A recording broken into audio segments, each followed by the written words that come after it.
Bueno, como le había dicho, nos toca este semestre la clase de quiebras. Si de repente me tranco es porque estoy admitiéndole a los alumnos que están entrando, así que discúlpenme por favor. Bueno, estamos dando la clase de quiebras. Esta es una materia que por sus características es muy singular y muy especial dentro del ámbito del derecho, tanto como para su estudio como para su aplicación práctica una vez que ustedes se reciban. Es una de las materias más especiales que van a tener, que si le prestan atención, si se interesan, les va a servir demasiado porque pueden hacer que se especialicen en esta rama del derecho, donde debo decirles hay muy pocos abogados especializados. Así es que esta es una materia muy interesante que por sus características especiales es muy dual. Abarca tanto conocimiento en este estudio. En la materia vamos a estudiar no solamente la parte de fondo, sino también de forma, puesto que la ley contempla esas situaciones. Tiene normas de carácter de fondo, o sea, de conceptos, pero también establecen procedimientos propios de un juicio de convocatoria o de quiebras, diferente a un proceso civil o penal donde se rige cada uno por su legislación propia, es decir, en la parte civil por el derecho procesal civil. Acá, como la ley es especial, en cuanto incluso al procedimiento, se va a regir por la ley de quiebra y supletoriamente se va a regir por la ley o por el Código Procesal Civil. Pues bien, vamos a empezar. Para tener un conocimiento de lo que es la quiebra o el juicio de convocatoria de acreedores, primero tenemos que saber lo que es el crédito. ¿Y qué es lo que es el crédito? El crédito es ese préstamo que hace una persona para munirse de un capital suficiente o de tener activos líquidos o liquidables para poder moverse dentro de la sociedad. Nadie, pero casi nadie, amanece rico. Nadie tiene bajo su colchón la suficiente plata para no recurrir a otra persona para poder comenzar un negocio, expandir un negocio o poder solventar las cuentas de su negocio. Entiéndase el negocio no solamente en la parte comercial, sino que incluso en la vida cotidiana. Todos nosotros, llegado a un momento, tenemos cosas que pagar. Algunas veces tenemos, otras veces no tenemos. Cuando no tenemos, recurrimos a otras personas, a otros sujetos de derecho para poder tener esta capacidad de pago que nos va a hacer que no podamos desenvolver. Esto es de carácter general. La sociedad en sí, la sociedad del mundo, se maneja así. En consecuencia, el crédito es fundamental para nuestra materia, pues sin el crédito no existiría obligación. Sin la obligación no existiría incumplimiento. Sin el crédito no existiría insolvencia. ¿Por qué? Porque no le deberíamos a nadie, entonces no tendríamos por qué pagar y no estaríamos obligados a nada. Es de suma importancia el crédito. La palabra crédito viene del latín creditum, que significa la cosa confiada. Por eso se habla de confianza en el crédito. Uno le da crédito a una persona por confianza, o si no, no le da. Si yo ya sé que este es un sinvergüenza, le dio a mundo, me va a venir a pedir crédito a mí, yo no le voy a dar. Por eso el crédito se trata de confianza. De saber que esa persona que me pide que le preste algo, me va a devolver el día de mañana. Entonces me confía lo que me da, porque sabe que yo le voy a devolver el día de mañana. Pero ¿cuál es el fundamento del crédito? Como les dije, el crédito hace mover a la sociedad. La sociedad es dinámica. los tiempos cambian, las personas cambian, las necesidades cambian, los objetivos cambian.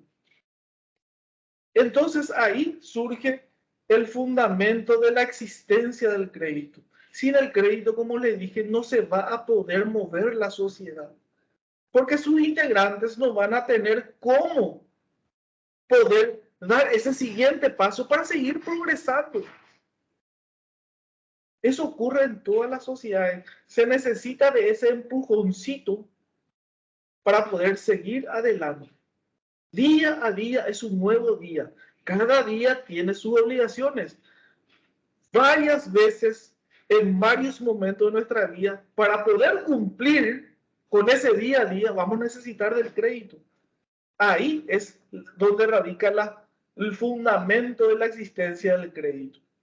Hace que la sociedad se mueva, se desenvuelva, progrese, hace que la economía de los países esté bien, regular o mal. En consecuencia, eso debemos tener en cuenta de la importancia y del fundamento del crédito, y es lo que va a dar origen al estudio posterior de lo que podría ocurrir en caso de que no podamos cumplir con aquella obligación asumida al obtener un crédito. ¿Qué va a hacer? O optar por el juicio de convocatoria de crédito de acreedores o optar por el juicio de quiebras. Pero eso vamos a ver más adelante, paso a paso. Ahora vamos a hablar de otro concepto de una institución jurídica que está estrechamente relacionada con nuestra materia, que es la insolvencia. Hablamos que se necesita para el desarrollo de la sociedad del crédito. ¿Qué es lo que hace el crédito? El crédito hace que nosotros tengamos bienes. ¿Qué hacen esos bienes? Hace que nosotros podamos manejarnos. Manejarnos significa poder comprar, poder vender, poder pagar. Eso es el crédito. Pero ¿qué ocurre cuando ese conjunto de bienes que tenemos no es suficiente para hacer frente a esas obligaciones? Y ya hablo de obligaciones vencidas.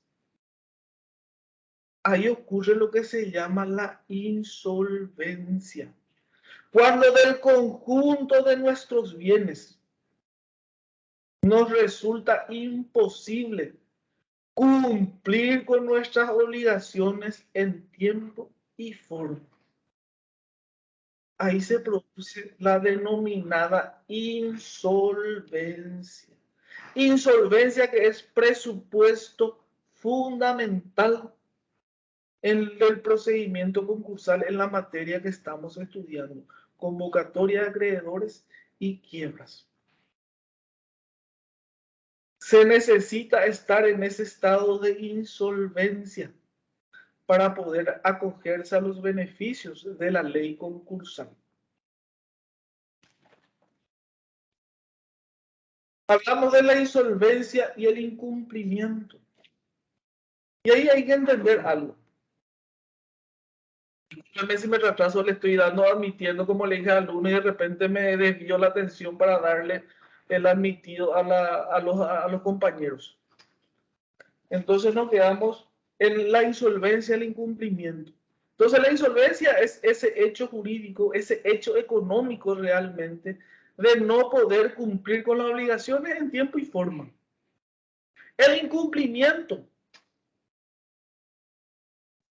no siempre revela un estado de insolvencia. El incumplimiento sí es un hecho jurídico. El incumplimiento es no cumplir con algo que debo cumplir. Simplemente. Incumplo, incumplo. Puede ser porque no quiera, no porque no pueda.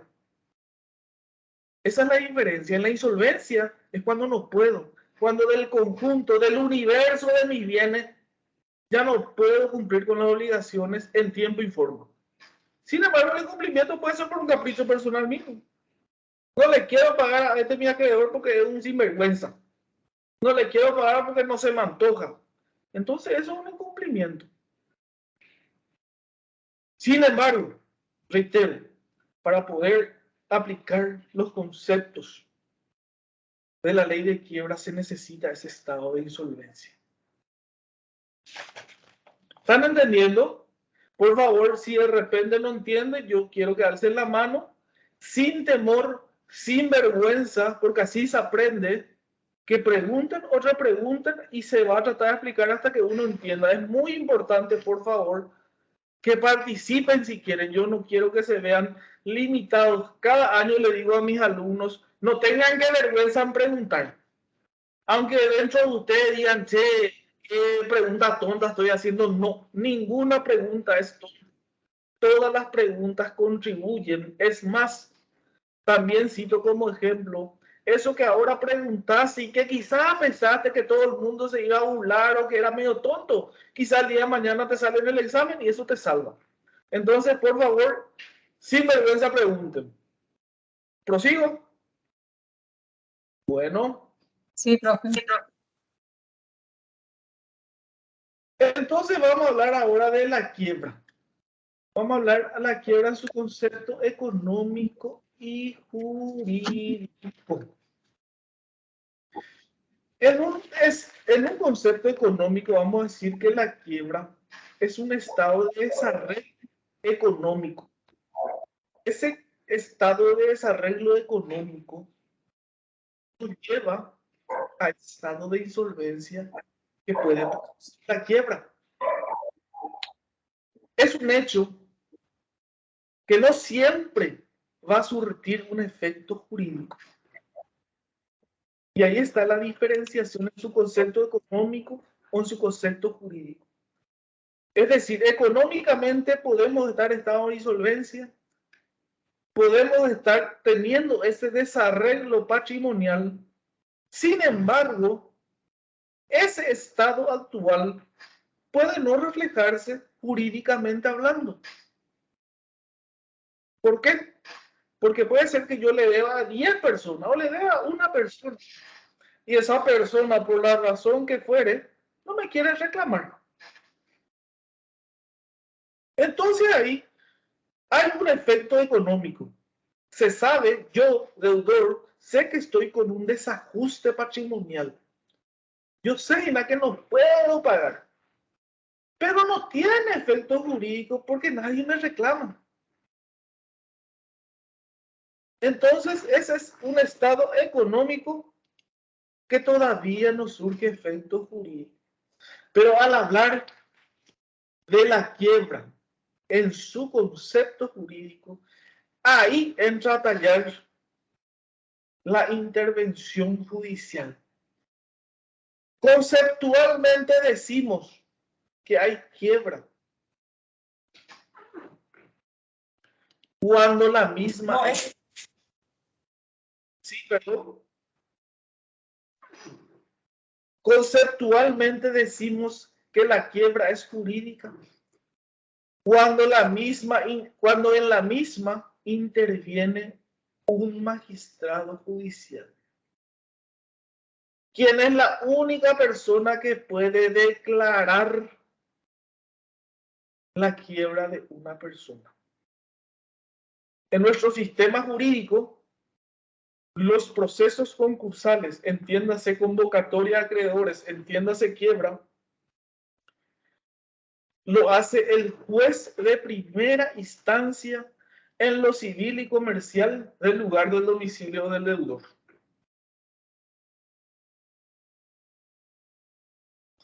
Desde ya también quiero que tengan algo en cuenta, porque quizás se pueden marear un poco. Es diferente juicio de quiebra al juicio de convocatoria de acreedores. Son dos cosas distintas. Presupuestos diferentes, procedimientos diferentes.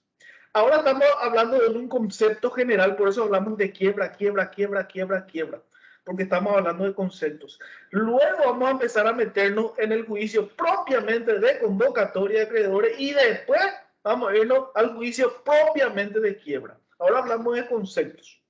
Pero métanselo ya el chip acá. Es diferente quiebra a convocatoria de acreedores, diferente. Desde su inicio, su requisito, su admisión, su consecuencia, diferente. Pero reitero, ahora hablamos de quiebra porque estamos hablando de conceptos. Entonces el concepto jurídico se da cuando interviene el órgano jurisdiccional, quien mediante resolución decreta la quiebra de un deudor. ¿Se entendió? Sí, profe. Unificación de la quiebra. Sí, doctor. Bueno, unificación de la quiebra. ¿Qué es lo que significa la unificación de la quiebra? Nuestra ley, como le dije, es una ley especial que se rige, que tiene normas de contenido procesal y de fondo, es decir, concepto y procedimiento. A su vez, hace el estudio de los dos tipos de deudores que existen, deudor comerciante y deudor no comerciante. Es decir, dentro de la misma ley se unificó el criterio de quiebra del deudor comerciante, quiebra del deudor no comerciante. Diferentes requisitos, presupuestos, eso más adelante, pero dentro de la misma ley ya le toca a los dos tipos de sujetos, al comerciante y al no comerciante. Por eso habla de unificación. Bueno, los presupuestos de la quiebra. ¿Qué se necesita para que se pueda hablar de quiebra? Fundamental, y sin eso no va a existir, es un sujeto pasivo. ¿Quién es el sujeto pasivo? El deudor. Ese es el sujeto pasivo dentro del proceso, del procedimiento o del instituto de quiebras. El deudor, ese es el sujeto pasivo. Tiene que haber un sujeto activo. ¿Quién es el sujeto activo? El acreedor o acreedores. ¿A quién se le debe? ¿Y quién se va a presentar en tu juicio a reclamarte que le pagues?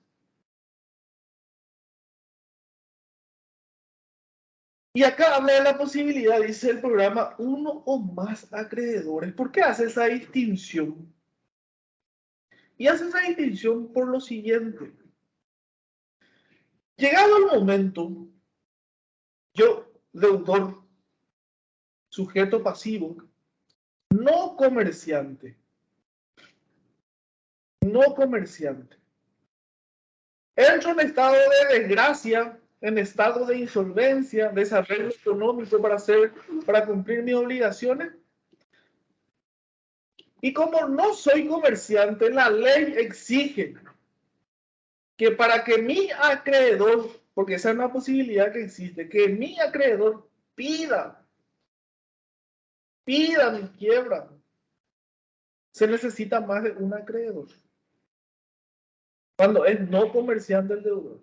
Sin embargo, cuando el deudor es comerciante, basta que exista un solo acreedor para que ese acreedor pueda hacer valer su derecho y pida la quiebra de su deudor. Asimismo, esta diferenciación se hace porque yo puedo deberla a una sola persona también, pero no le voy a poder pagar. Entonces también puedo iniciar mi juicio aunque le deba a una persona solamente. Porque el juicio lo que hace primero es demuestra mi buena fe como deudor, que por A o B motivo no puede cumplir su deuda y quiere acogerse a los beneficios de la ley. Entonces basta que tenga un solo acreedor para que yo deudor, yo mismo me presente. Pero cuando se da la inversa, cuando el que va a pedir la quiebra es el acreedor, se necesita, si es el deudor no comerciante, más de un acreedor. Y si es comerciante el deudor, sí basta con un acreedor para que pueda pedir la quiebra de su deudor. Y un estado de insolvencia. Volvemos a la insolvencia. Si no existe un estado de insolvencia, que no es otra cosa, como le dije, ese desarreglo económico, el cual te imposibilita a cumplir con tus obligaciones en tiempo y en plazo oportuno, no puede existir quiebra. Se necesita de ese estado de insolvencia. Es lo que le caracteriza y da pie tanto a la convocatoria de acreedores como a la quiebra, que ese deudor esté en un estado de insolvencia. Si ese deudor entra en un estado de insolvencia, está automáticamente combinado por la ley de quiebras para pedir ya sea su convocatoria de acreedores o su quiebra. Rápidamente, porque le digo, va a llegar el momento y vamos a hablar sobre eso. Convocatoria de acreedores es un juicio que en el ámbito o dentro, vulgarmente hablando, se conoce como pre-quiebra o para evitar la quiebra. Es decir, no se quiere llegar a ese estado de quiebra por lo gravoso que es. Entonces, en algunos casos, y si se cumplen los requisitos que la ley manda y que vamos a ver más adelante, se puede beneficiar con el juicio de convocatoria de acreedores. Para que ello ocurra, también el deudor debe manifestar y debe probar su estado de insolvencia, que es fundamental entonces para acogerse a los beneficios que la ley de quiebras establece para los deudores. Y recuerden, porque vamos a tocar en varios otros puntos, el deudor, la característica fundamental que debe reunir es la buena fe.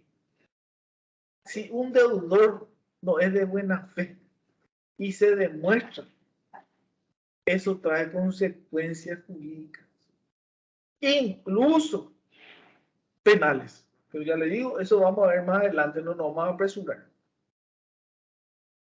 ¿Entendieron? Sí, profesor. Doctor, ¿le Señor. puedo hacer una consulta? Sí. Entonces, la convocatoria es como un beneficio y la quiebra como un perjuicio. No, realmente no. Porque lo que la ley en principio prevé es garantizarle al deudor la máxima protección en cuanto a los bienes se refiere, pero también asegurar el pago a los acreedores. Lo que varía es primero el procedimiento y las consecuencias jurídicas de una de ocho. Con la convocatoria de acreedores, y esto les reitero, vamos a hacer un repaso rápido, hermanos, se van a preocupar porque vamos a volver a tocar. En la convocatoria de acreedores, ¿qué sucede? El juicio de pre-quiebra, vulgarmente hablando. El deudor se va ante el juez y le dice, señor juez, estoy en estado de insolvencia y no quiero entrar en la quiebra, pero le quiero pagar a mis acreedores. El juez le cita a toditos los acreedores del deudor y el deudor, llegado el momento, le dice a su acreedor, che, hermano, yo le debo a usted 100 millones. Yo le quiero pagar a usted, pero hoy no puedo.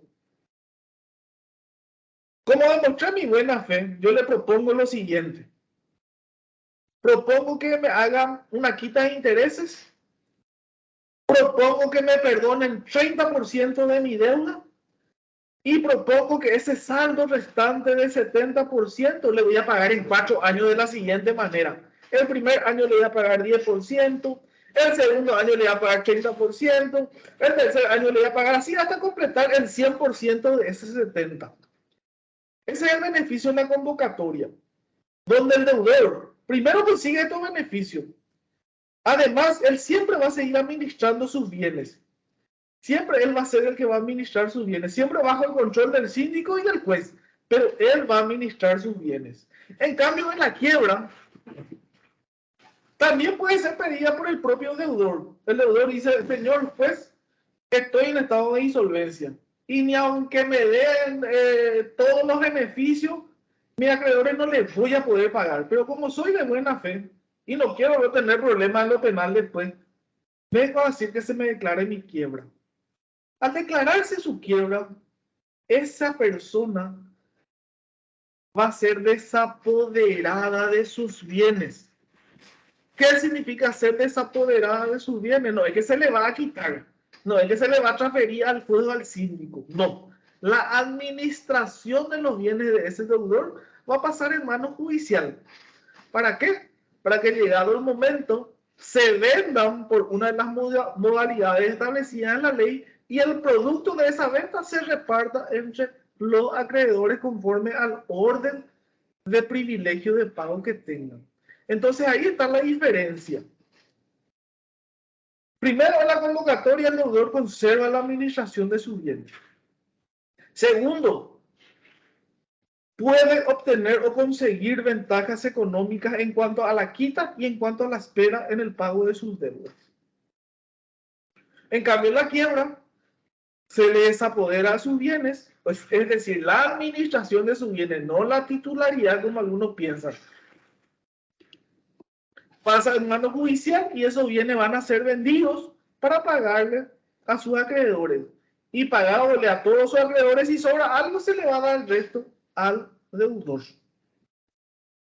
Esas son las consecuencias jurídicas negativas de la quiebra.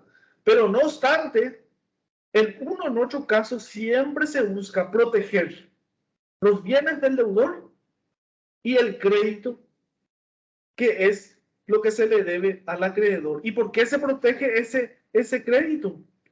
Porque, como dijimos al inicio, el crédito es el motor de toda sociedad. Es lo que hace que una sociedad vaya avanzando hacia adelante y no hacia atrás. ¿Entendieron? Sí, doctor. Sí, profesor. ¿Alguna otra pregunta? Porque ya creo que acá ya pasamos demasiado rápido por esta bolilla 1. Entonces podemos hacerle los obligados. Salvo que tengan más preguntas. Díganme. ¿No tienen más preguntas? Ninguna, doctor. Ninguna. Doctor, el, Sí. Te escucho. ¿el juicio de quiebra es para declararse en quiebra o cómo funciona? Porque entiendo que le dijiste al compañero que no es un perjuicio, pero si vos te declaras en quiebra, se te despojan tus bienes, se remata y se vende judicialmente y te quedas sin nada. Entonces no entiendo dónde está el beneficio. No es tan así. Porque primero demuestra tu buena fe. Esa buena fe de vos mismo haberle contado al juez y a tus acreedores, no te voy a luego poder pagar aunque me dé ventaja, rematando más mis bienes. Eso, ese hecho, esa conducta, le va a servir el día de mañana para que nuevamente pueda obtener créditos en cualquier lado. Sino este es un tipo de buena fe. No escondió nada, hizo lo que debía hacer y entró nomás de gracia. ¿Pero qué hizo? Confesó su estado de insolvencia, dijo, no voy a poder pagarte, declarar nomás mi quiebra y entregó sus bienes para pagar. Eso demuestra buena fe de la persona. Por lo tanto, si bien es un perjuicio, entre comillas, es un perjuicio personal, pero que demuestra su buena fe y que le va a servir el día de mañana para que pueda seguir obteniendo créditos más adelante. Es una conducta que demuestra la buena fe de una persona. Es decir, a pesar o reconociendo que no puede, igual le quiere pagar a sus acreedores. Y la única forma es rematando sus bienes, porque no va a poder de otra forma. Entonces, eso, vos tenés que ver ese juicio, un solo juicio. No veas desde lo individual, ve desde lo global, porque volvemos a lo mismo. Se protege con ese el crédito, se habla de la insolvencia del Estado, se habla de la buena fe. Eso hace que una sociedad avance y no que retroceda. Más que nada, doctor, la buena fe es la que se tiene muy en cuenta entonces durante el juicio de quiebra. Es un fundamento principal y sustancial tanto para la admisión de la convocatoria y en cuanto a la declaración de quiebra, para saber si no van a haber consecuencias penales. Entonces, eso que pareciera ser perjudicial, como dice la compañera, se le vendió todos sus bienes, sí, pero evitó a que se diga, che, este es un sinvergüenza, estaba escondiendo sus bienes y luego se vaya preso por eso. ¿Se entendió? Sí, doctor, eso. Roberto, te escucho. Roberto González. No te escucho, Roberto. Está sin micrófono. Doctor, buenas tardes. Sí. Una consulta. Si una persona no tiene nada a su nombre, pero tiene un juicio en contra, igual puede solicitar la quiebra. Volvemos a lo mismo. El estado de insolvencia, que es lo que presupone un juicio de convocatoria o quiebras, no se trata de que exista o no exista un juicio. Se trata de que exista un estado de insolvencia, es decir, que no se hayan pagado las obligaciones en tiempo y plazo oportunos. O sea, independientemente de que haya o no haya juicio, si vos tenés una deuda vencida y no pagaste y no vas a poder pagar, vos podés iniciar tu convocatoria o tu quiebra. Lo que tiene que haber una obligación vencida no cumplida. Luego vamos a ver cuando le toca el momento al acreedor a pedir la quiebra de sus deudores, donde se tiene en cuenta si hay o no hay demanda judicial. Pero ese es para cuando el acreedor va a pedir la quiebra de su deudor, no cuando el deudor mismo pide, que es lo que estamos hablando ahora en principio. Esto es ahora cuando el propio deudor se va y le confiesa al juez su estado y le dice, quiero mi convocatoria o quiero mi quiebra. Entonces ahí no se va a tener en cuenta si tiene o no tiene juicio. Eso se va a tener en cuenta cuando sea el acreedor el que va a pedir la quiebra de su deudor.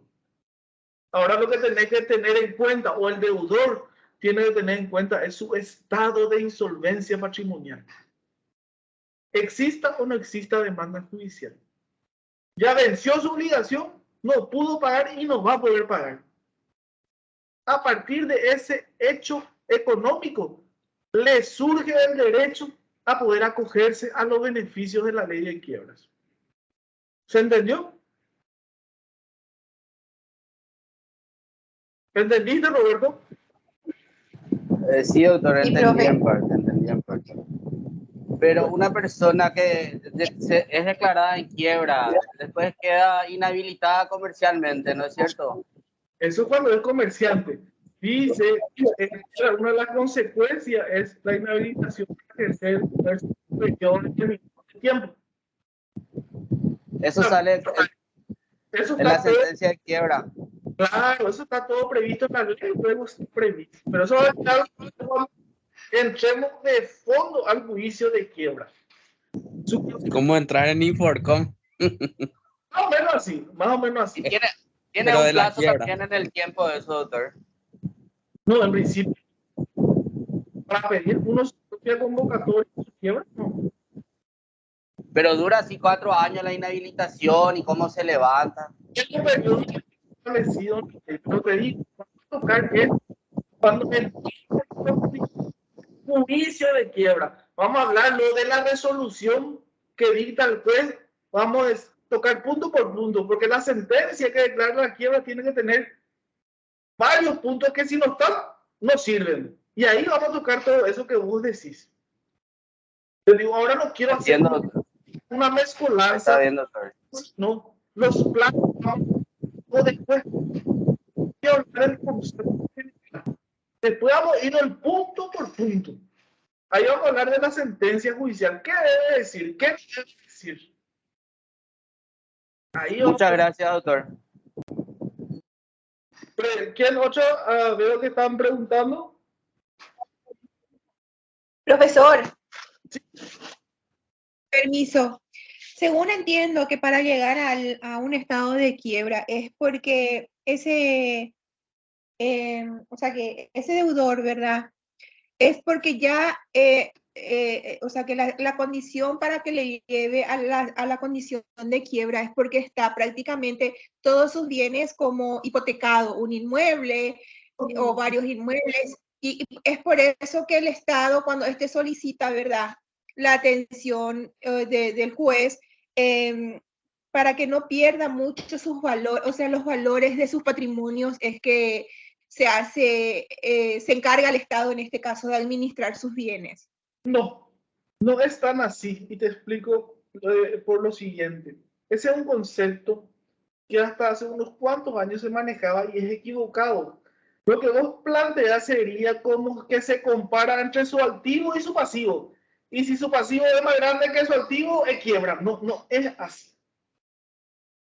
Reitero, para pedir o para que se declare la quiebra, lo que el juez debe verificar es el estado de insolvencia.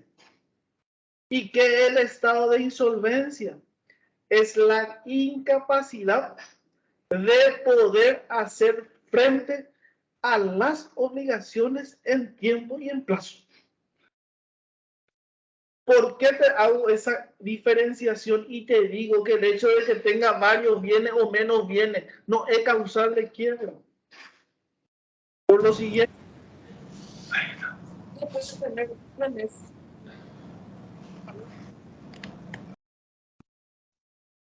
y mi deuda es 100.000 nomás. Si yo hago esa comparación, mi activo es más grande que mi pasivo, nunca se me va a crear mi quiebra. Si ese nomás va a ser mi concepto. Pero ¿qué pasa? No le escuché porque a veces algunos compañeros habilitan su micrófono y corta la comunicación. No le entendí justo la parte más importante. Bueno, Dos, tres meses antes. Reitero, por favor, mantengan apagado su micrófono. Reitero, es errado el concepto de que para declarar la quiebra de alguien se debe analizar si su activo es inferior a su pasivo. Eso no determina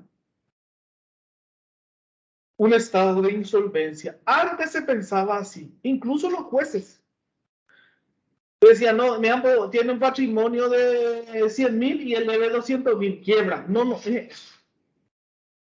La quiebra, para que se reúna o para que se proceda a la quiebra, lo que el juez debe averiguar es si hay un estado de insolvencia. Repito, la insolvencia es un desajuste económico. Es la imposibilidad de pagar en tiempo y en forma las obligaciones vencidas.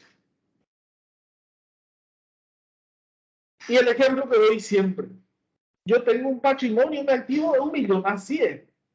Pero ¿en qué consiste mi activo? Yo era fabricante de máquinas de escribir. Ahora ya no se usa más máquinas de escribir, todo el mundo usa computadora, tablet, notebook, celular. Pero yo tengo un activo de 1 millón y mi deuda es 100.000 nomás. Entonces igual se puede declarar mi quiebra. ¿Por qué? Porque yo no voy a poder vender mi máquina de escribir para poder pagar eso porque ya está en desuso. No me sirve. Entonces yo no me encuentro en ese estado de insolvencia que ni el día de mañana, ni aunque mi acreedor me conceda una quita y los años no voy a poder pagar porque ya no me da. Entonces no se tiene en cuenta qué es más o qué es menos, activo o pasivo, no. Sino esa capacidad, esa insolvencia de no poder asumir y de poder cumplir en tiempo y en plazo esa obligación. Y al contrario, Celso, yo puedo tener un patrimonio de 100.000, pero sin embargo mi deuda es 300.000. Y pese a ello puede ser que a mí no se me declare en quiebra y se me conceda mi convocatoria, porque si yo le demuestro al juez y a mis acreedores que con este negocio, mi patrimonio de 100.000, yo en 4 años voy a poder cumplir con mi obligación, se me va a conceder.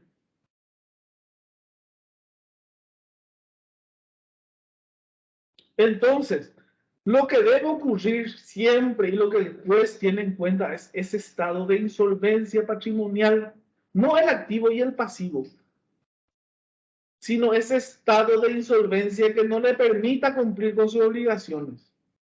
Y para la convocatoria se debe demostrar que con esa gracia que se le concede, que también vamos a ver punto por punto más adelante, va a poder cumplir con sus obligaciones pese a que hoy está retrasado.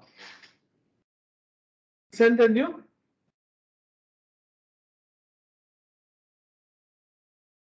¿Más preguntas? Gracias, doctor. Muchas gracias.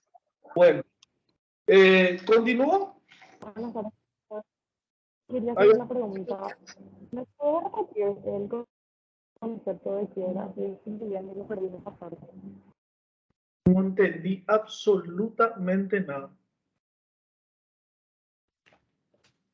Buenas tardes, profesor. Me perdí en la parte de que a mí me concepto de quiebra, estoy escribiendo en esa parte la única que me falta. Perdón, ¿quién está hablando? Clara. Sí, profesor. Clara, yo no te estoy escuchando, Clara. Entiendo, pero sale. ¿Me podés repetir? Y después ya sale todo como mezclado. Profesor, Concepto ¿le de puedo quiebra, repetir? creo que quiere, doctor. Sí, el Concepto concepto de de quiebra. quiebra. Concepto de quiebra. Está No saliendo puedo muy anotar yo, doctor. entrecortado la... El concepto económico y el concepto jurídico, que es lo que pide el programa.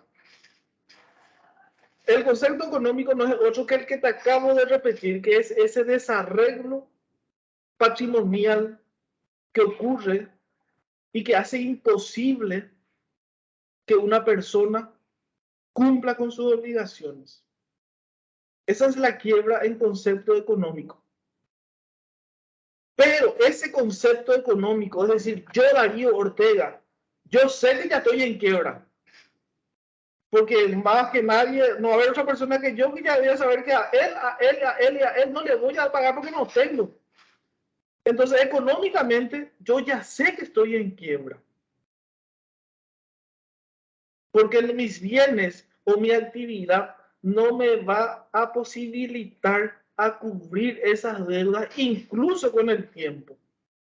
Entonces, ese desarrollo económico de mi patrimonio me demuestra que yo ya no voy a poder a cumplir con mis acreedores en tiempo y en plazo. Eso es el concepto económico de la quiebra. Y ese concepto de quiebra se vuelve jurídico cuando interviene un juez en lo civil y comercial que declara mediante resolución la quiebra de una persona. Ahí esa quiebra económica, donde solamente yo sabía, se convierte en quiebra jurídica. ¿Se entendió? Sí, profesor. Muchas gracias. Sí, profe. Y una pregunta, en ese caso, ¿se le paga a la primera persona que hizo la demanda o la denuncia? Espera. Vuelvo a lo mismo. No vamos a adentrarnos mucho a lo que es el procedimiento propiamente dicho, ya sea de convocatoria o quiebra. Eso vamos a ver cuando hablamos del juicio de quiebra. Eso vamos a ver cuando toquemos el orden de los privilegios. Pero respondiéndote rápidamente, uno de los principios fundamentales del juicio de convocatoria y de acreedores y de quiebra es la par condicio creditorum. ¿Qué es lo que significa eso? La igualdad de todos los acreedores respecto a su crédito. Profesor, ¿puedo hacer una pregunta? Están en el mismo orden y de acuerdo al privilegio que tengan. Todos. Entonces, la par condicio creditorum, la igualdad de los créditos entre los acreedores, no se le puede beneficiar a un acreedor en perjuicio de otro. No. A todos se le paga por igual conforme a su privilegio, pero eso vamos a ver más adelante. Ah, Doctor, ya. buenas Ya, profesor, gracias.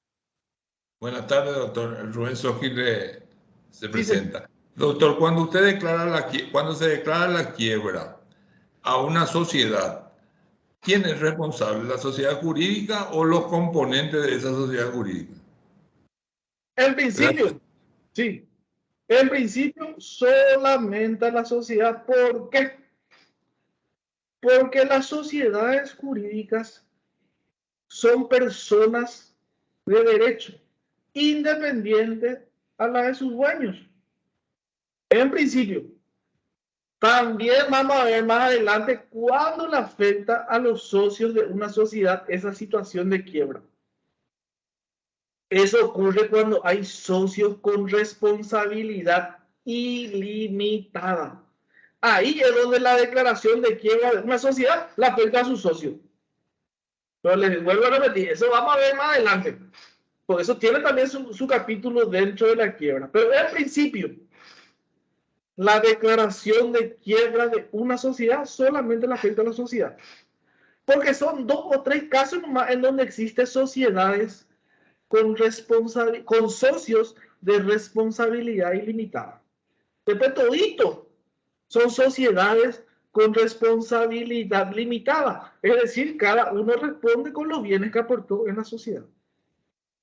Pero eso vamos a ver más adelante. Señores. Profesor, una consulta. Iñaki Martínez le saluda. Buenas tardes. Bien. ¿Será que puedo pedirle que nos explique de vuelta el punto de la pérdida de la calidad de comerciante en el sujeto pasivo? Nada más para clarificar ese concepto. Por favor. El sujeto pasivo es el deudor. El sujeto activo es uno o más acreedores. Y después que me dijiste más, creo que no estoy acá. El punto de la pérdida de la calidad de comerciante. La pérdida de calidad de comerciante lo que dice es que uno pudo haber dejado de ser comerciante. ¿Cuándo uno es comerciante? Según la ley de comercio. ¿Ustedes se acuerdan o no? ¿Se acuerdan o no? ¿Cuándo uno es comerciante? Cuando ofrece bienes y servicios. No. El que realiza una actividad comercial es considerado comerciante según el código. Permanente durante el tiempo, ¿verdad? Aparte de eso, hay otros requisitos que son la inscripción, el registro de comercio, el libro de comercio. Es decir, acá lo que te dice pierde calidad de comerciante, ¿verdad? Eso dice, si pierde calidad de comerciante. Dice que una persona que ha dejado de ser de comerciante puede pedir también su convocatoria y su convocatoria o su quiebra, diciendo que las deudas por las cuales está atravesando ese momento son de su época comerciante. Porque hay el tratamiento diferente. Y también puede ocurrir lo siguiente, puede decir que las deudas que está denunciando son producidas cuando ella dejó de ser comerciante, pese a que antes era, porque el tratamiento es diferente. Las exigencias de la ley son diferentes para el deudor comerciante y para el no comerciante. Eso vamos a ver en la clase 3 por ahí. Pero solamente por eso hace esa aclaración. Pérdida de la calidad de comerciante. Para que el tratamiento que se le vaya a dar sea diferente. Porque los requisitos que deben cumplir van a ser diferentes. Solamente por eso. ¿Entendieron? Sí, perfecto, profe. Entonces es aplicable justamente el ejemplo que nos dio del vendedor de las máquinas de escribir, ¿no?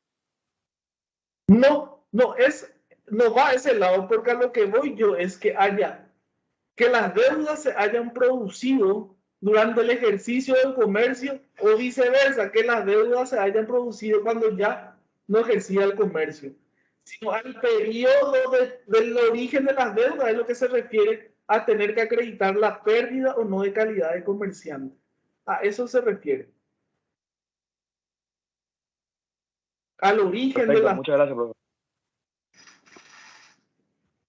Sí. No sé si continúa. ¿Hay más preguntas?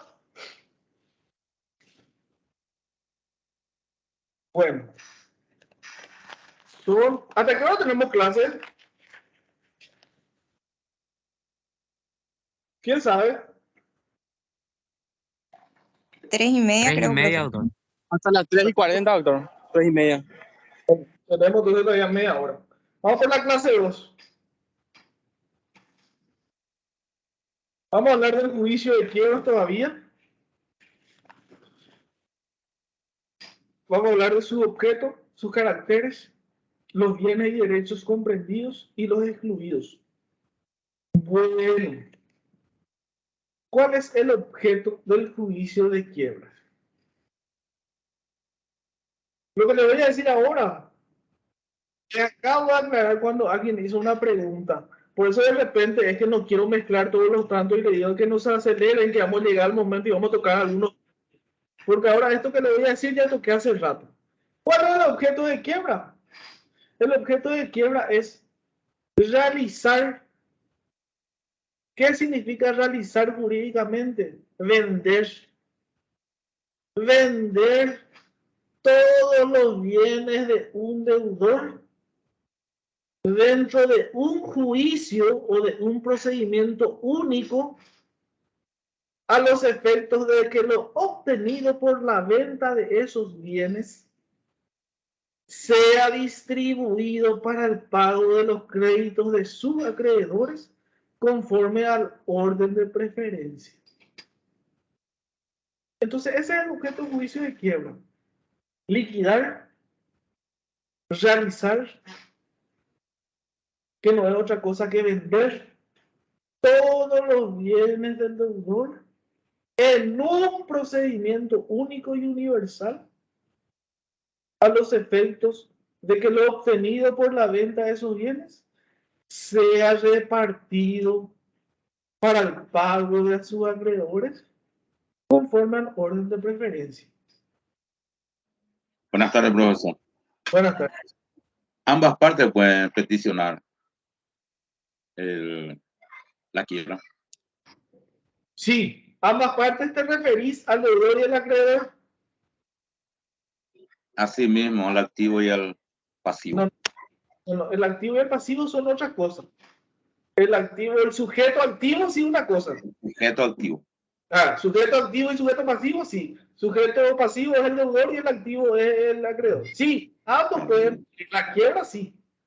Solo que para que el acreedor pida, tiene que cumplir algunos requisitos que la ley de quiebra manda. Que ya le adelanté hace rato, pero vamos a ver más adelante. Pero Excelente. El que primero no está autorizado es el deudor, el propio deudor. Después Era más o menos para manejar la forma, profesor. Muchísimas gracias. Bueno, después está el acreedor, después van a estar incluso los descendientes. Pero lo base, y ahí acabo de tocar ese tema, y ahí quiero que atiendan bien lo que le voy a decir, porque se confunde mucho la gente. Y yo ahora me expresé mal. Dije descendiente. Mentira, los descendientes no pueden pedir la quiebra, los herederos. Pero ahora vamos a ver eso. Bueno, entonces al principio, ¿quiénes pueden pedir la quiebra? El deudor, el acreedor o acreedores y su heredero. Ellos pueden pedir la quiebra. Sí o sí pueden. Entonces el objeto es eso. ¿Y por qué se puntualiza en un procedimiento único? ¿Por qué puntualicé que la venta de estos bienes debe realizarse en un procedimiento único?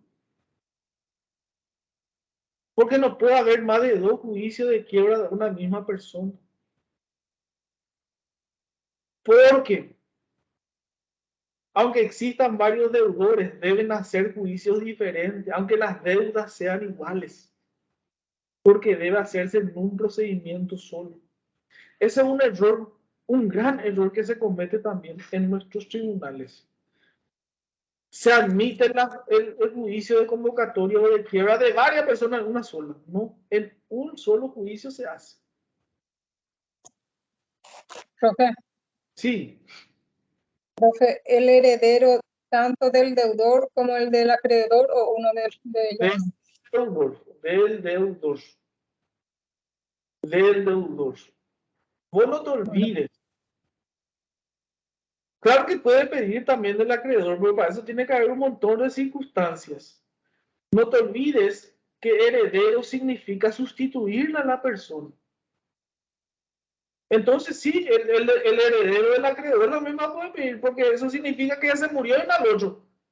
Y el otro le dejó un bien que tiene que, o un crédito que tiene que cobrar. Sí, puede pedir, claro que puede. Porque le sustituye, pues. Al acreedor original se murió, y entonces su heredero le sustituye. Claro que puede pedir.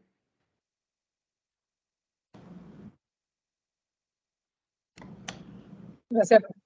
Sí. Doctor, sí. Y el heredero del deudor que llama a una convocatoria, a una quiebra, ¿con qué se va? ¿Con qué bienes se va? ¿Con los propios o con los heredados?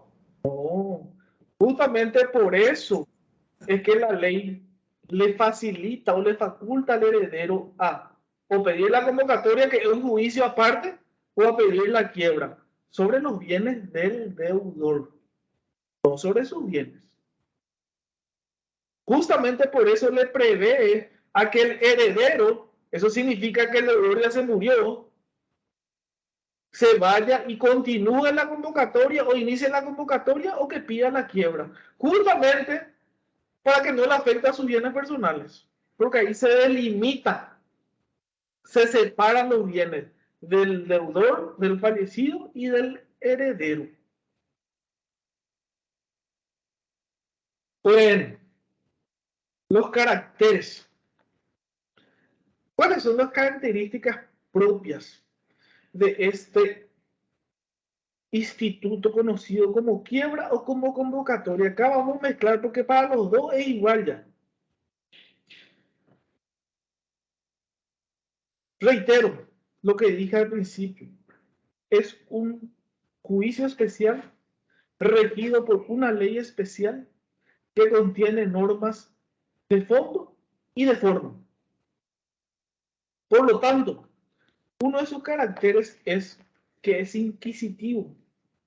A diferencia del proceso civil, en donde el Código Procesal Civil te dice que todo el procedimiento es a instancia de parte, es decir, uno tiene que mover el juicio. En el juicio de quiebra o de convocatoria de acreedores, existen circunstancias y momentos donde el juez de oficio incluso puede decretar medidas o impulsar el procedimiento. Es decir, no necesita el requerimiento del deudor o del acreedor para seguir avanzando en el proceso o para tomar medidas dentro del proceso. Inquisitivo significa agarrar, ser arbitrario, ser uno, decidir lo que uno quiera, sin esperar a que alguien le pida. Entonces, esa es una de las características de la ley de quiebras. Es inquisitivo porque en algunas circunstancias se le faculta y se le obliga luego al juez a tomar medidas o a realizar actos tendientes a la protección de los bienes o al impulso del procedimiento, sin necesidad de que ninguna parte le pida nada. A su vez es dispositivo, porque también requiere algunas veces del movimiento de una de las partes para que el procedimiento vaya avanzando. Y eso vamos a ir viendo cada vez que, cuando entremos en la parte de procedimiento convocatorio y quiera, vamos a ver qué se espera de cada una de las partes en distintas etapas del procedimiento. Entonces ahí vamos a encontrar también, a pesar de que es inquisitivo, también es dispositivo. Porque algunas veces se necesita esa actividad de las partes para que el proceso siga fluyendo. Es facultativo, otro de los caracteres. ¿Por qué es facultativo? Porque la ley de quiebras, cuando hablo de ley de quiebras, me voy a referir a los dos juicios, a convocatoria y quiebras. Dice que pedir la convocatoria o pedir la quiebra para el deudor no comerciante es facultativo. Sin embargo, para el comerciante es obligatorio o pedir su convocatoria de acreedores o pedir su quiebra por las consecuencias jurídicas que eso tiene. Entonces la ley dice, mira, para el deudor no comerciante es facultativo acogerse a los beneficios que la ley le otorga. Pero para el deudor comerciante le exige. El deudor comerciante está obligado a iniciar el procedimiento de convocatoria de acreedores o de quiebras. En ese sentido, les digo también que puede ser contencioso. Y ahí hay una larga discusión. Se dice que el juicio de convocatoria y de quiebra es un juicio voluntario.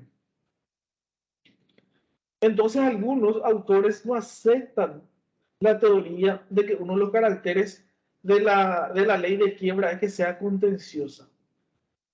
Porque dice, ¿cómo si va a ser voluntario y después vamos a hablar de contenciosa? Sin embargo, otros autores dicen, llega un momento dado del procedimiento en donde la cosa o la situación procesal se vuelve controvertida.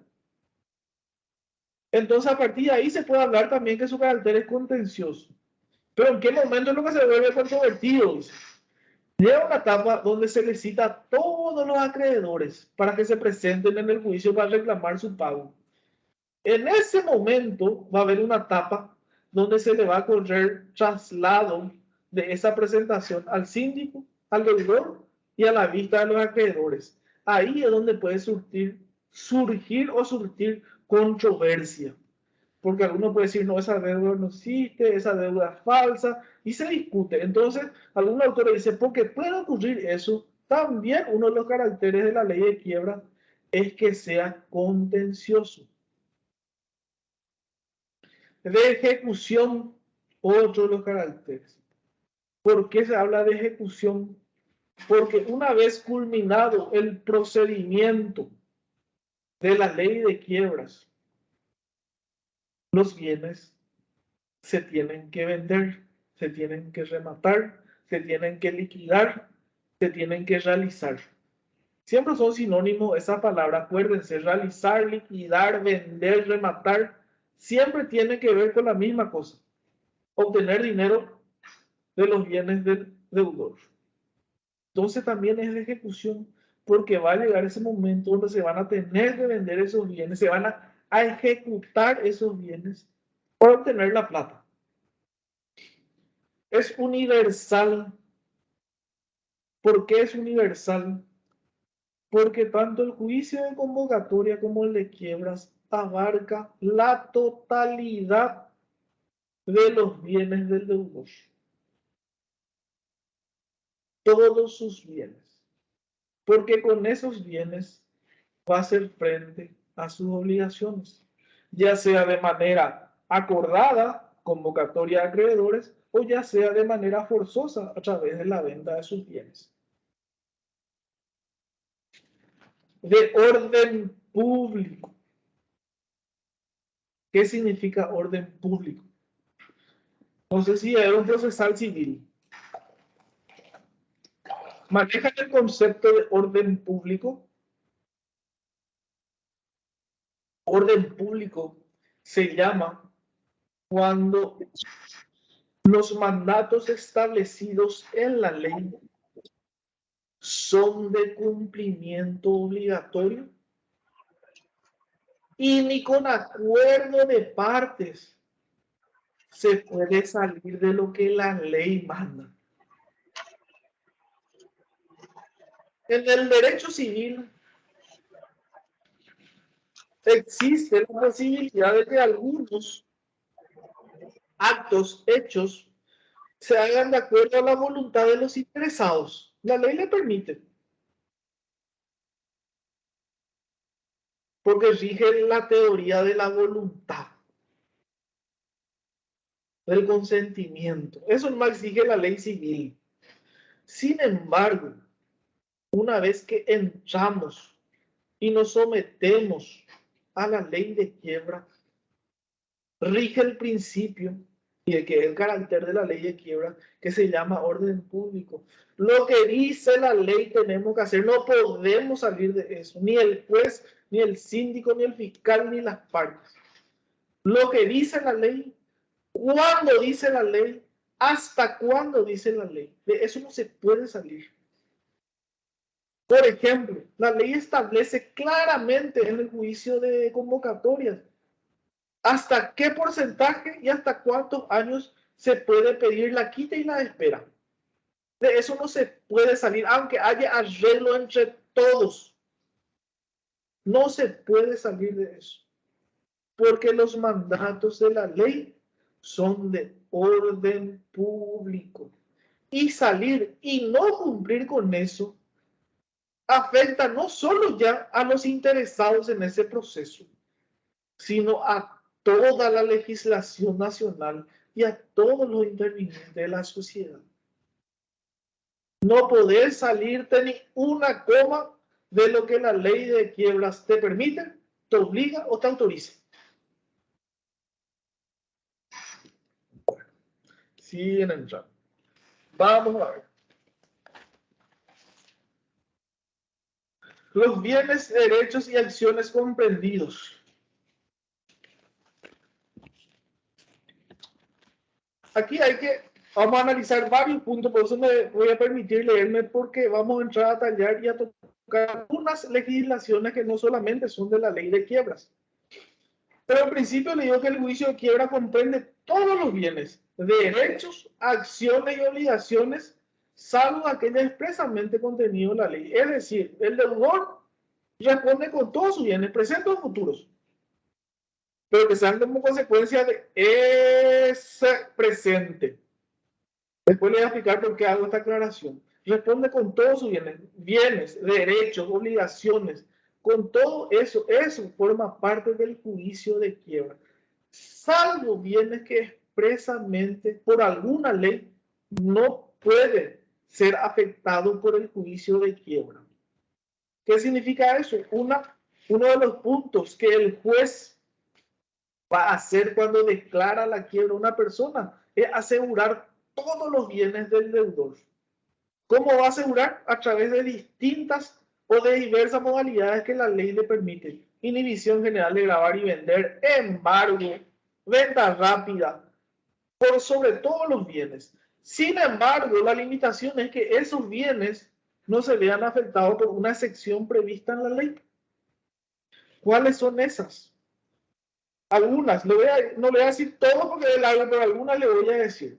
Las asignaciones que tengan carácter alimenticio, las jubilaciones, las indemnizaciones provenientes de seguros personales, los bienes provenientes de donación o legado, siempre y cuando esto esté hecho bajo la condición de no quedar sujetos al desapoderamiento. ¿Se acuerdan lo que era desapoderamiento? Quitarle la administración del bien al deudor para que lo administre el síndico. No era quitarle su propiedad, la administración nomás. Entonces, las donaciones o legados no van a verse afectados por el juicio de quiebra, siempre y cuando en el acto de constitución de la donación o legado se haya hecho esta excepción. O sea, esa es la condición. Los sueldos y los salarios en la proporción que declara inembargable.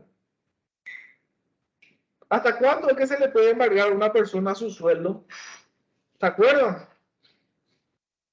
50%. 25%. Pero esa es la excepción. El 25%, doctor. Claro, ahí está. Y puede llegar en algunos casos hasta el 50%. Pero la regla es 25%. Entonces, en ese porcentaje está acentuado el juicio de la quiebra. Porque ese sueldo es un bien que tiene el deudor. Pero el aguinaldo no, doctor, ¿verdad? Claro, por eso te digo. Todos los bienes, derechos y acciones y obligaciones ahí se están comprendidos en la ley. Salvo lo que por ley especial estén expresamente exceptuados. Entonces, está exceptuado el aguinaldo. Porque, ¿qué te dice la ley? Es inembargable. Profesor, ¿y el bien de familia, la casa que se declara por bien de familia? Bien, ahí estamos a volver. Espera, por eso le dije que voy a empezar a leer, pero acá son varios los bienes. Está también el bien de familia, esperamos llegar a eso.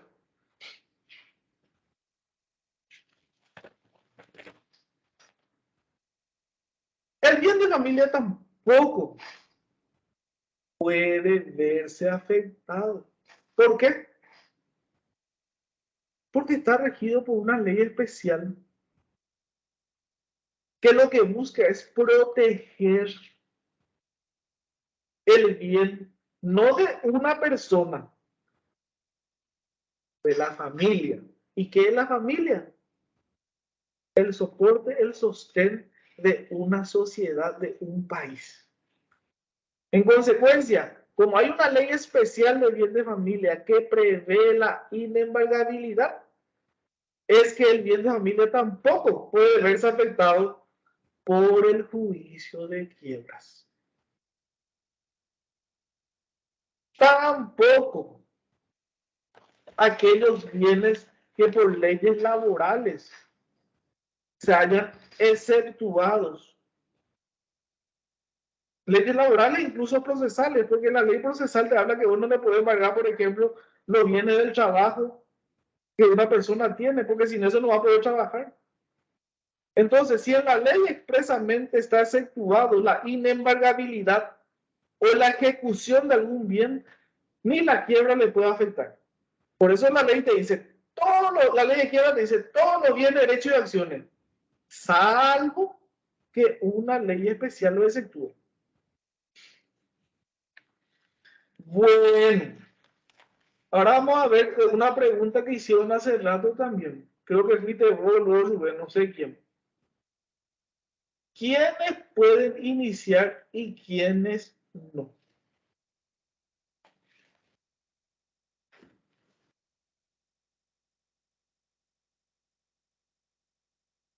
La declaración de quiebra o el pedido de declaración de quiebra, en principio, puede ser solicitado por el propio deudor. Él es el más alto para pedir.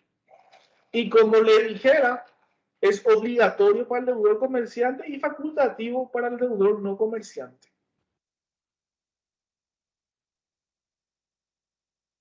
¿Quién otra persona puede pedir? Sus herederos.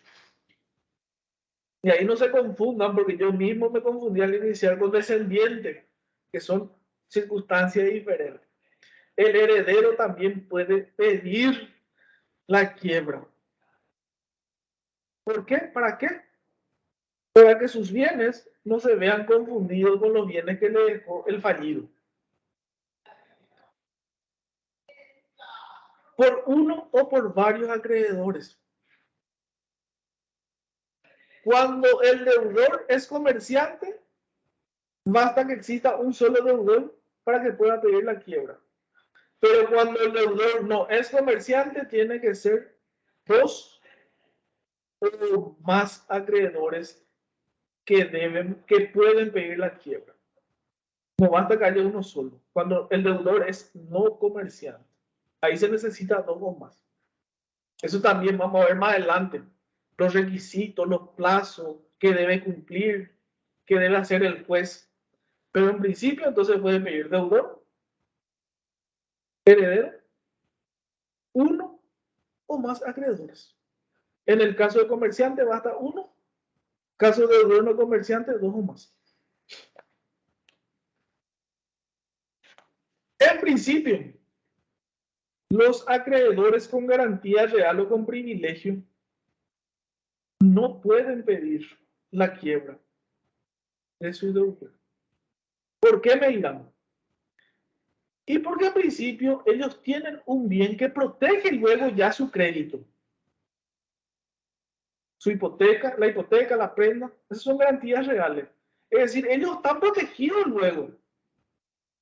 Pero ¿cuándo van a poder pedir? Cuando demuestren, cuando el acreedor que tiene una garantía real le demuestra al juez que ese bien que garantizaba su deuda ya no vale. Entonces ahí están habilitados a pedir la quiebra. Es decir, deben demostrar que ese bien que garantiza la deuda ya no les sirve. Y también otro requisito es que deben renunciar a parte de ese privilegio. Porque el privilegio no hace otra cosa que permitirle cobrar primero. Entonces, para ellos, para los que tienen garantía o privilegio, primero ellos no pueden pedir la quiebra. Salvo que demuestren que ese bien ya no cubre y que renuncian a parte de ese privilegio. ¿Por qué deben renunciar, dirías? O preguntan. Para estar en igual de condiciones con los demás acreedores. Porque rige, si se acuerdan lo que le dije, la par condicio creditorum.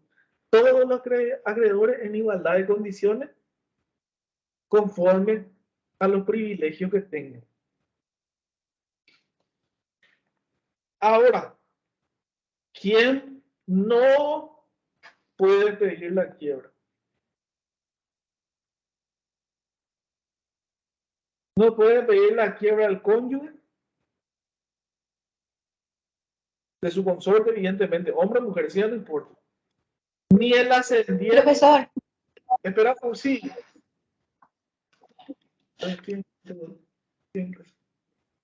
Sí, te escucho, María. Disculpe, esos privilegios consistiría, ¿verdad?, en quién fue el primer acreedor No, no, no, no, no. y la cantidad. No, no tiene nada que ver.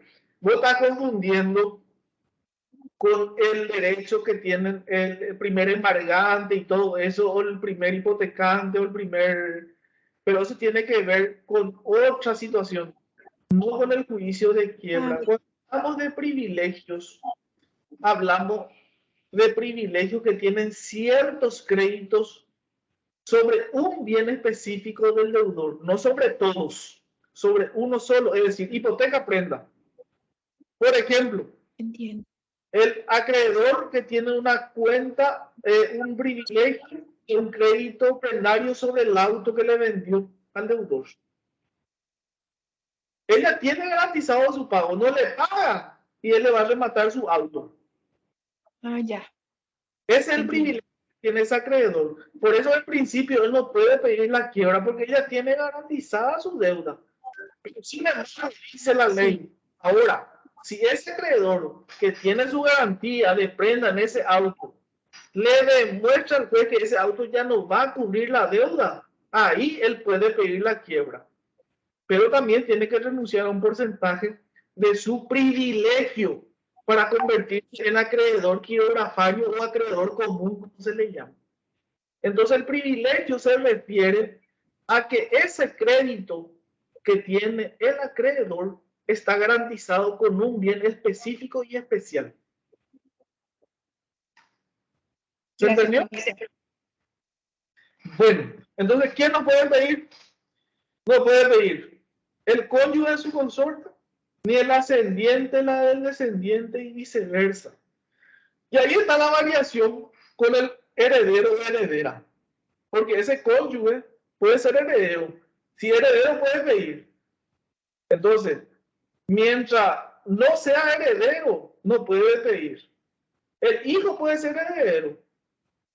Pero eso tiene, para que eso ocurra, tiene que morir el deudor, ¿verdad? Entonces, mientras no ocurra eso, no va a poder pedir la quiebra de su papá, ni su papá va a poder pedir la de su hijo. Y esta prohibición se extiende hasta entre los hermanos en sí. ¿Pero por qué esta prohibición? ¿Por qué se preguntarán esta prohibición al esposo, a la esposa, al hijo o a los hermanos? ¿Por qué no se puede pedir uno contra otro?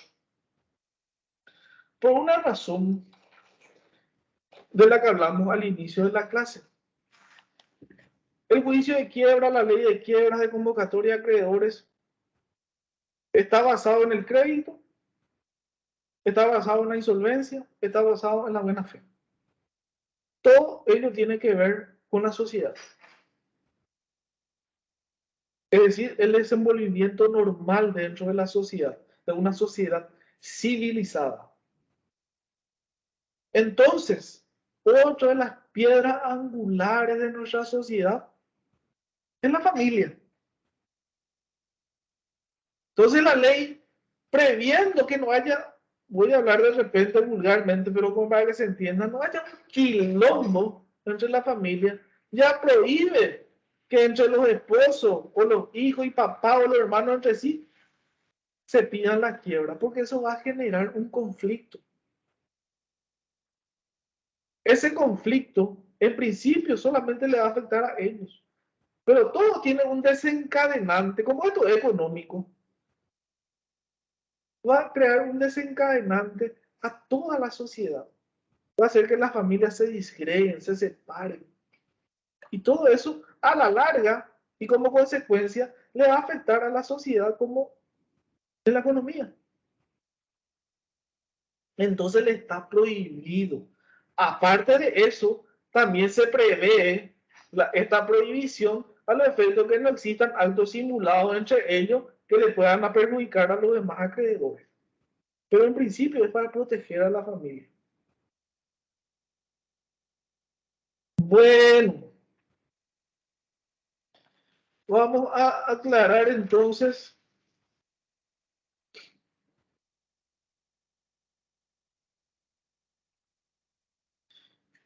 quiebra póstuma.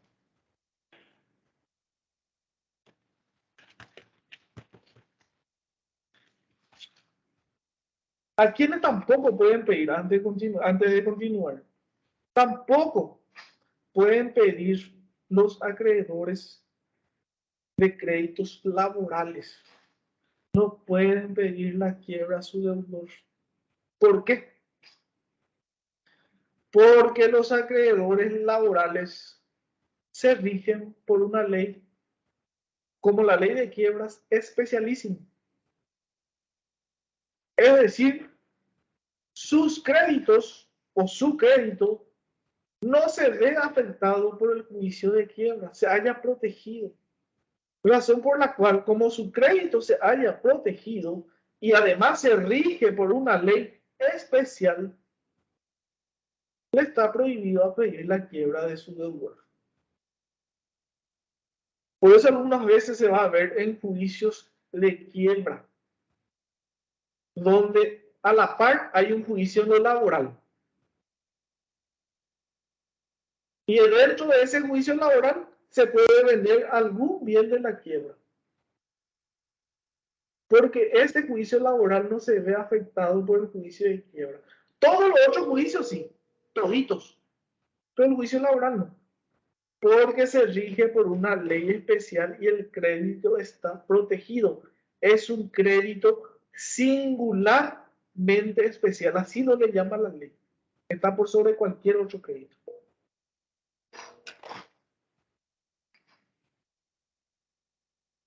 Bueno,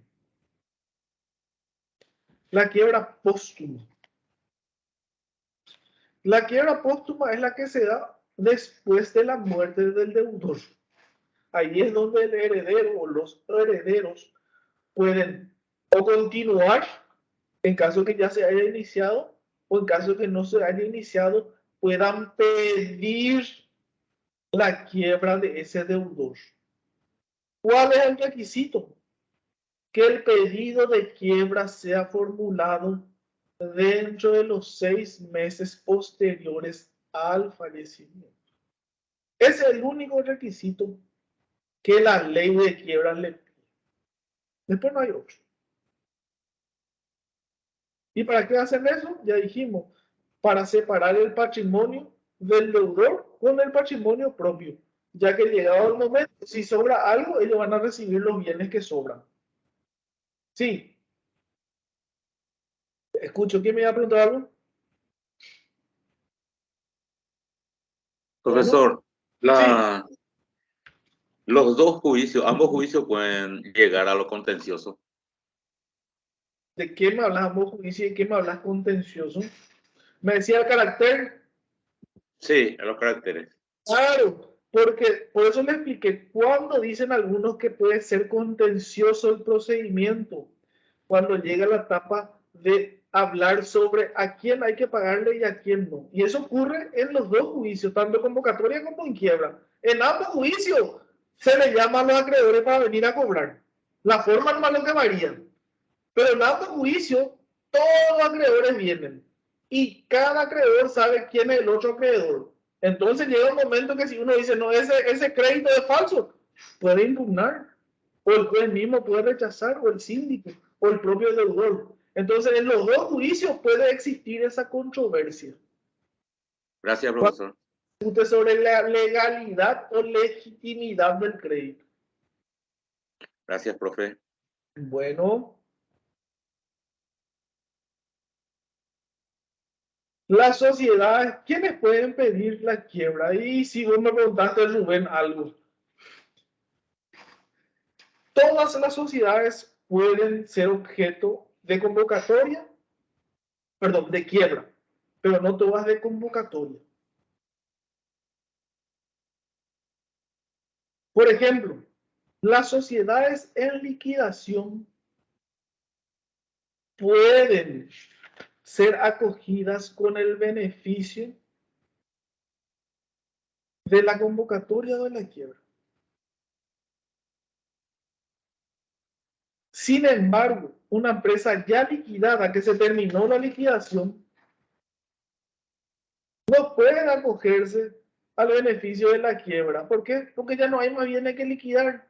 ¿Y cuál es el objeto de la quiebra? Liquidar los bienes. Entonces, una empresa en proceso de liquidación sí puede, porque ahí todavía viene. La liquidación, no se olvide, es un procedimiento administrativo contemplado en el Código Civil como causal de extinción de las sociedades, ¿se acuerdan? Entonces, esas sociedades que llegaron a esa decisión administrativa de liquidar sus bienes para pagar, pueden acogerse al beneficio de la ley de quiebra. Ahora, las ya liquidadas no. No se puede acoger al beneficio de la quiebra porque ya no hay más bienes que liquidar. Sin embargo, las que no pueden pedir su convocatoria nunca son las sociedades irregulares.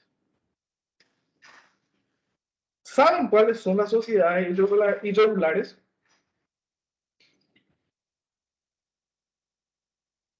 Son aquellas que, debiendo cumplir los requisitos, los mandatos legales para la validez de su existencia, no lo cumplen. Existen de hecho, funcionan, pero no cumplen los requisitos que la ley les dice. Esas son sociedades irregulares. Entonces, ellas, las sociedades irregulares, no pueden acogerse al beneficio de la convocatoria de acreedores, pero sí puede ser declarada en quiebra.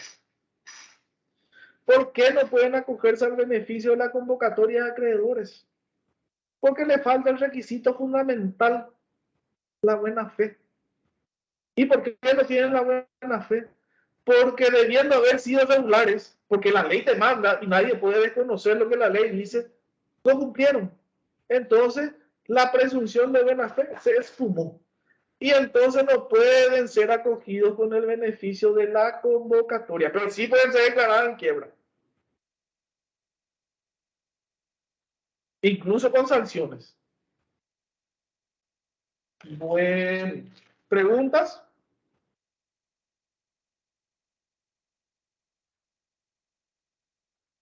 La revelación de insolvencia directa e indirecta. Y ahí vamos a hablar de las teorías porque están vinculadas una con otra. Volvemos a lo mismo. Volvemos a lo que es la revelación del estado de insolvencia. La revelación del estado de insolvencia se da de dos formas. Reconocimiento expreso del deudor, comprobado judicialmente, o por pedido de uno o más acreedores o herederos y también acreditados judicialmente. Directa, entonces, cuando el propio deudor asume y reconoce y pide su juicio de convocatoria o pide su juicio de quiebra. E indirecta, cuando es pedido por alguno de los otros sujetos habilitados para ellos. Pero ¿cómo se demuestra la insolvencia? ¿Cuáles son los parámetros a tener en cuenta? ¿Cómo es que vamos a ver también si una insolvencia es directa o no, o es indirecta? Aparte de la propia manifestación del deudor o del pedido de los acreedores o de los herederos. Eso se da a través de las doctrinas. Doctrina no es otra cosa que son la determinación o conceptualización de hechos por parte de los autores que a la larga forman parte del derecho positivo de un país. Para demostrar la insolvencia existen tres teorías bien puntuales. La materialista, la intermedia y la amplia. María Esther, veo que está alzando la mano, entonces antes de continuar, decime. Profesor, primero que nada, espero me sepa disculpar la osadía, pero es al solo efecto de avisarle que nuestra clase de procesal civil ya comenzó. De verdad su clase es muy interesante, no por eso quiero faltarle el respeto, pero tampoco Ya, solamente queda esto. En 5 minutos termino ya. Ya está ya. Y termino así. Entonces la clase del viernes ya va a estar dada con la de hoy. 5 minutos y ya termino. Gracias, profesor. Gracias. Bueno, entonces, la teoría materialista que habla de cómo demostrar la insolvencia dice que basta solamente un incumplimiento para que quede demostrada la insolvencia. Es decir, se demostró que no pagó en tiempo, ya hay insolvencia. Solamente eso. La intermedia, al igual que la materialista, dice el incumplimiento es lo que refleja la insolvencia. Es decir, no se cumplió y hay insolvencia, pero le otorga al juez la facultad de estudiar si ese incumplimiento refleja la insolvencia. Y después tenemos la teoría amplia. La teoría amplia te dice, no solamente los hechos reveladores de la insolvencia del incumplimiento, sino cualquier otro hecho revelador de la conducta del deudor le puede llegar a la convicción del juez de que debe ser declarada su quiebra. Por ejemplo, cuando se pilla que el deudor está ocultando sus bienes o está ocultando su deuda, esos hechos, aparte del incumplimiento, le reflejan al juez o le demuestran al juez que puede ser declarada la quiebra. Para nosotros, en el derecho paraguayo, en gran parte rige la teoría amplia, donde el juez va a analizar no solamente el incumplimiento, sino muchos otros aspectos de la conducta del deudor para ser declarado su quiebra o incluso calificarla. Entonces, para el no comerciante, no obstante, rige la teoría intermedia, es decir, tiene que haber incumplimiento, pero el juez va a analizar si ese incumplimiento refleja la insolvencia. Pero en carácter general rige la amplia. Se observa todos los aspectos de la vida del deudor para poder declarar o no su quiebra. ¿Se entendió? Bueno, espero. Sí, profesor.